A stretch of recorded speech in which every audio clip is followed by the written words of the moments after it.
তেওঁলোকে যে পৰিকল্পিতভাৱে আচলতে অসমীয়া জাতিৰ ধ্বংস কৰিব খুজিছে, অসমীয়া মাধ্যমক ধ্বংস কৰিব খুজিছে আৰু সেৱাক যে অস্থিৰ কৰি তুলিব খুজিছে, এইটোকে আচলতে প্ৰতিপন্ন কৰিব খুজিছে।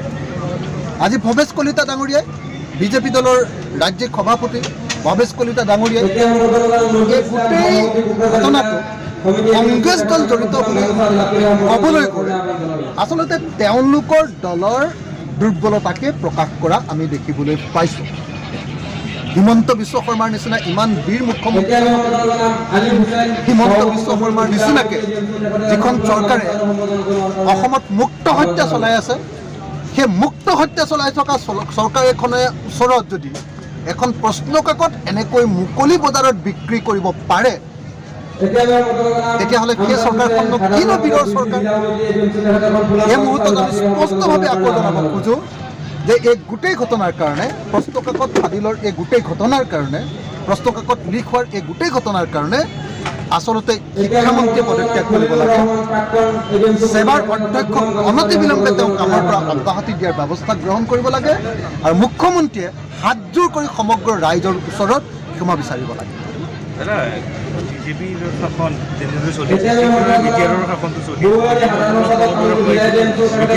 মানুহৰ অসন্তুষ্টি সাংঘাতিক ধৰণে বৃদ্ধি পোৱা দেখিবলৈ পোৱা গৈছে।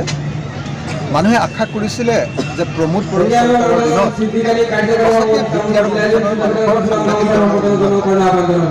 দুৰ্ভাগ্যজনকভাৱে প্ৰমোদ বড়ো চৰকাৰ শাসনলৈ অহাৰ পাছত বড়ো ৰাইজে হওক বা অনাবড়ো ৰাইজৰ হওক কোনো ধৰণৰ বড়ো ৰাইজো এতিয়া এই মুহূৰ্তত অসন্তুষ্ট হোৱা দেখিবলৈ পোৱা গৈছে। অনাবড়ো ৰাইজো দ্বিতীয় কথা যে বড়োসকলৰ আগৰ যি স্বাধিকাৰৰ সংগ্ৰাম আছিলে, সেই সংগ্ৰামো এফালেদি দুৰ্বল হ'ল। এতিয়া প্ৰমোদ বড়ো ইতিমধ্যে আমি দেখিবলৈ পাইছোঁ যে হিমন্ত বিশ্ব গোটেই ঘটনাটো আগতেতো অন্ততঃ হাগ্ৰামা মহিলাৰীয়ে অন্ততঃ দিছপুৰৰ ওচৰত কিছুমান বিমান দাবী উত্থাপন কৰি বিটিআৰৰ কাৰণে বা বিটিআদিৰ কাৰণে কিছু উলিয়াই আনিবলৈ সক্ষম হৈছিলে, প্ৰাপ্য অধিকাৰ কাঢ়ি আনিবলৈ সক্ষম হৈছিলে। এতিয়াতো প্ৰমোদ বড়ো চৰকাৰৰ দিনত ভিজা মেকুৰীৰ দৰে পেমেণ্ট থকাৰ বাহিৰে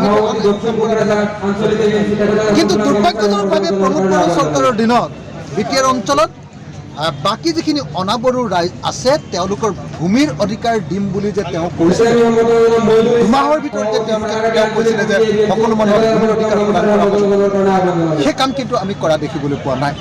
তাৰ বিপৰীতে আমি দেখিবলৈ পাইছোঁ যে সেই ৰাইজে যি ধৰণৰ ভূমিৰ অধিকাৰ পাব লাগিছিলে, ভূমিৰ হস্তান্তৰ প্ৰক্ৰিয়া যিটো, সেই হস্তান্তৰ প্ৰক্ৰিয়াত চৰকাৰে বাধা প্ৰদান কৰাকৈ আমি দেখিবলৈ পাইছোঁ।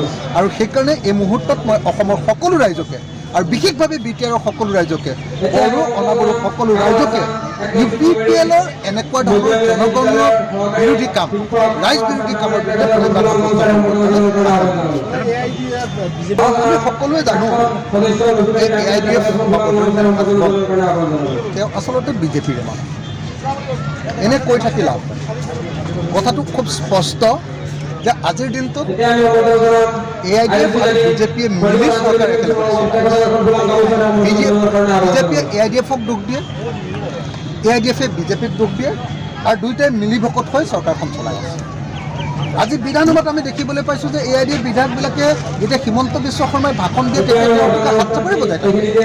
আজি সমগ্ৰ অসমত দেখিবলৈ পাইছোঁ যে সংখ্যালঘু ৰাইজৰ ইমান অত্যাচাৰ হৈছে, কিন্তু সংখ্যালঘুৰ এটা আজি আমাৰ মুখ্যমন্ত্ৰী গতিকে এই মুহূৰ্তত বিজেপিৰ এটা বিটিন সকলো সংখ্যাগুৰু ৰাইজক AIDFৰ পৰা আঁতৰি আহিবৰ কাৰণে আহ্বান জনাইছোঁ। AIDFৰ পৰা যিমান আঁতৰি আহিব, সংখ্যালঘু ৰাইজ যদি AIDFৰ পৰা আঁতৰি আহে, হিন্দু মানুহবিলাকো বিজেপিৰ পৰা আঁতৰি আহিব। গতিকে মই আহ্বান জনাওঁ যে যিসকল গণতান্ত্ৰিক মুছলমান ৰাইজ আছে তেওঁলোকে AIDFৰ পৰা আঁতৰি আহক। বিজেপিক যদি অসমৰ ৰাজনীতিৰ পৰা বিদায় দিব লাগে, AIDFক বিদায় দিব লাগিব।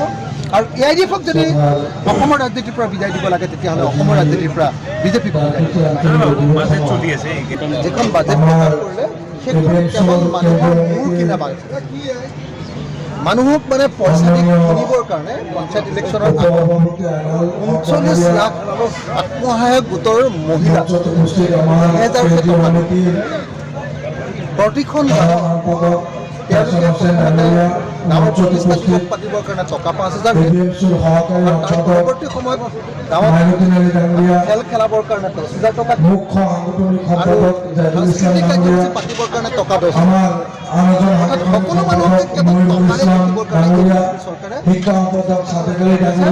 আৰু বিজেপি চৰকাৰৰ বাজেটত টকাৰ প্ৰয়োগ টকাৰ মানে কি বেনিফিচিয়াৰী বনোৱাৰ প্ৰকৃত আন্তঃগাঁথনি নিৰ্মাণৰ কাৰণে প্ৰকৃত উন্নয়নৰ কাৰণে বানপানী সমস্যাৰ সমাধান কৰিবৰ কাৰণে পথাৰত পানী যোগান দিয়াৰ ব্যৱস্থা কৰিবৰ কাৰণে খেতিয়কসকলৰ প্ৰকৃত উন্নয়ন বৃদ্ধি কৰিবৰ কাৰণে কোনো ধৰণৰ ব্যৱস্থা আমি এই বাজেটখনত নেদেখিলোঁ। কেৱল আৰু কেৱল হিতাধিকাৰী তৈয়াৰ কৰি কেৱল ভোটবিলাক আদায় কৰি হিন্দু মুছলমানৰ ৰাজনীতি কৰিবৰ কাৰণে ব্যৱস্থা গ্ৰহণ কৰাকে আমি বাজেটত দেখিবলৈ পাওঁ। অহাকালিলৈ বাজেটৰ মোৰ বক্তৃতা কাইলৈ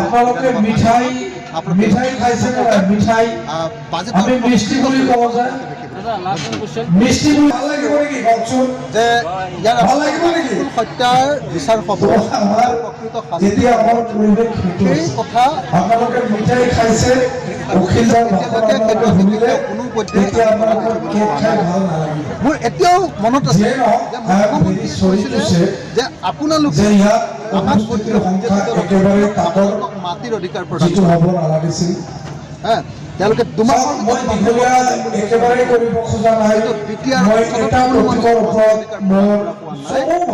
অনতি বিলম্বে আৰু প্ৰমোদ বড়ো ডাঙৰীয়া সকলো মানুহকে